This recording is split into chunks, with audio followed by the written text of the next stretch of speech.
All right, I think we're live now. Hello and shalom, everyone. You might be busy preparing for Shabbat right now, but on Fridays I like to often interview people or make value videos. So today I have a special treat for you, and if you can't watch it today, it's okay. You can watch it whenever you have time. But this is my dear friend Theresa, actually Coach Theresa.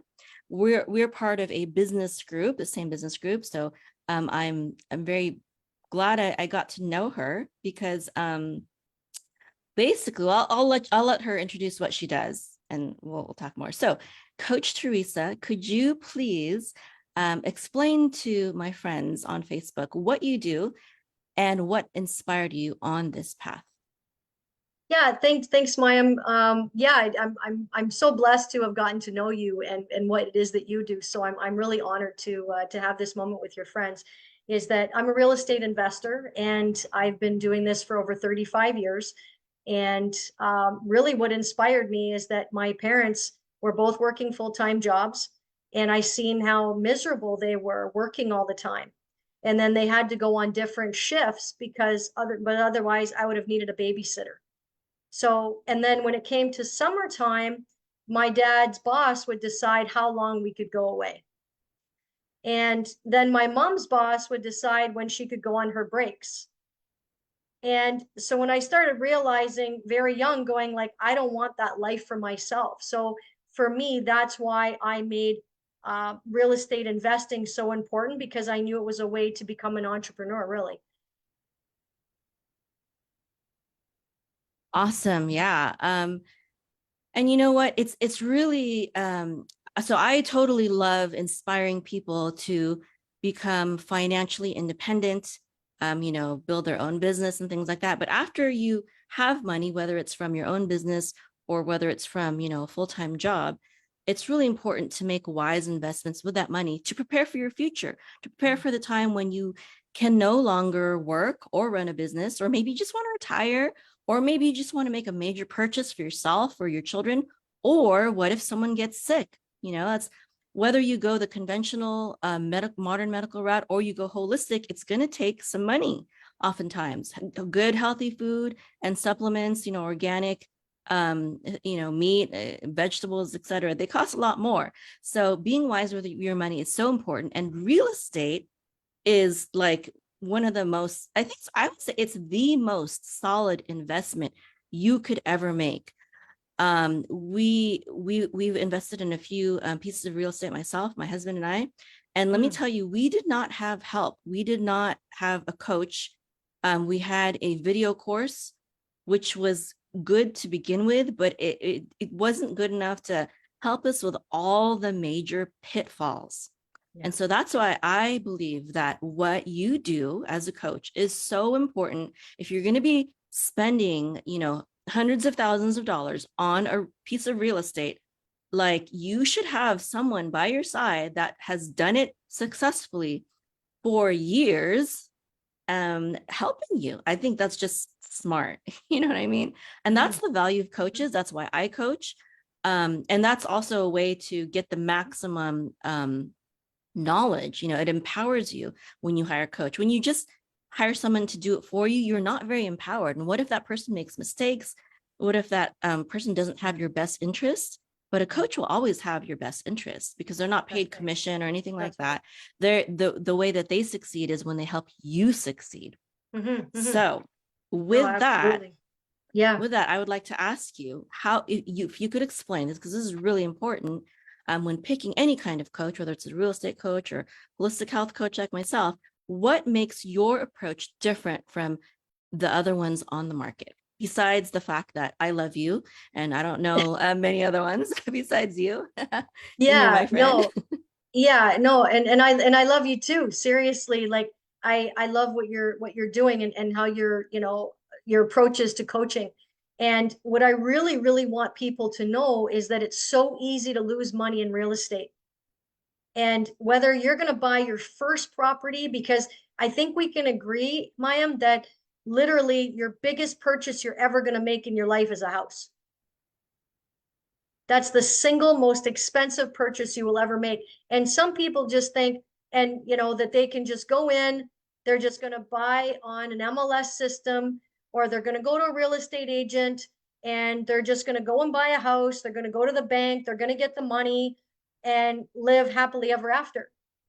And what someone needs to know is that whether you're looking at your first property, or if you're looking at 100 units, if you're looking in, anywhere in North America, anywhere in the world, the biggest thing that you have to be mindful of is what the value is of that property. So you want to know, what is the market doing, right? What is the market doing? What if you want to sell? Is it going to be worth this much more, more than what you paid for it? Are you overbidding? Some people through COVID spent a lot more money than what they needed to, and now they're going to be losing money, or they're going to be going bankrupt because of it. So I just really want people to know, get your appraisers, get second opinions, get home inspections on the property. I really suggest that you don't overpay. If anything, there's nothing wrong with bidding 30% lower than what they're asking for a property. There's nothing wrong with that. Go out and get a deal. Wow, that's very interesting. And most real estate agents won't tell you that kind of stuff. That's why you're different. That's what makes you special, is you're not an agent, you are an investor. And I think I think something that I think also that makes you really special is that you have students internationally. And I think that's really cool because I'm from the Philippines and I've thought about investing in the Philippines. And also, I'm interested, as Jews, my husband and I were also interested in investing in real estate in Israel. And, you could even help with something like that. Or, where, a lot of times people are from a different homeland, or let's say they're in a different country and they want to invest in America, or, anywhere. You teach some really probably just fundamental principles that can be applied everywhere. And you have seen different international markets, which is like, I've never even heard of that before. It's really, really cool. I love your specialty, and that makes you really stand out. So sorry, I just wanted to add that because you didn't mention that yourself. I think that makes you very special. But another thing is that the last question that I had, which I think a lot of people will probably be interested in if they want to invest in real estate. And all my friends, especially if you're around my age and you haven't invested in real estate yet, you've got to. I mean, I have friends that they haven't even bought a house yet, and they're like me in their 40s, about to turn 50, and it's like, come on, you've got to think about your future,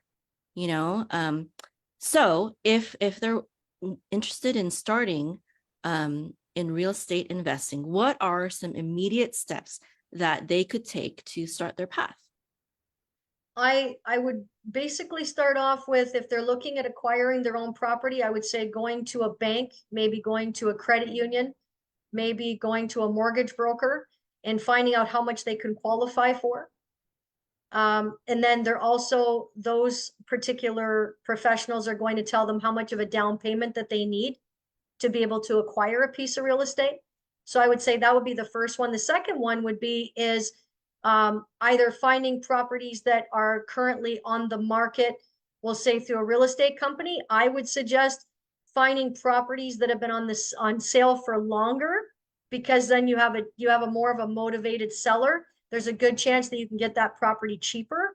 And then the second place would be is that I would be having conversation with real estate agents saying, look, I'm in the market, I want to buy real estate. However, my criteria is, and it can be, I'm only going to put in offers that are 30% below asking price.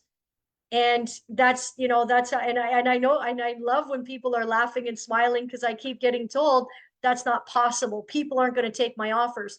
Not everybody will, and that's okay. The thing is that it's important that you're an investor, and whether you're buying your first property or your 10th property, is that you want to make sure that you've got a buffer in there should the economy change or collapse. I've lived through and thrived through and survived through 5 recessions already, not including COVID, because I've been in the industry so long. So that's definitely my takeaway, is go out there, make an offer, put conditions in there. go out there, make an offer, make a lower offer than what they're asking and just see what's out there, and don't be scared. I guess that's the thing, is that the paperwork won't bite. And, you put conditions in there. It's conditional upon financing and inspection and appraisal. So you're protected. You know what I mean? You want to make sure that you're protected. The other thing is have fun doing it, right?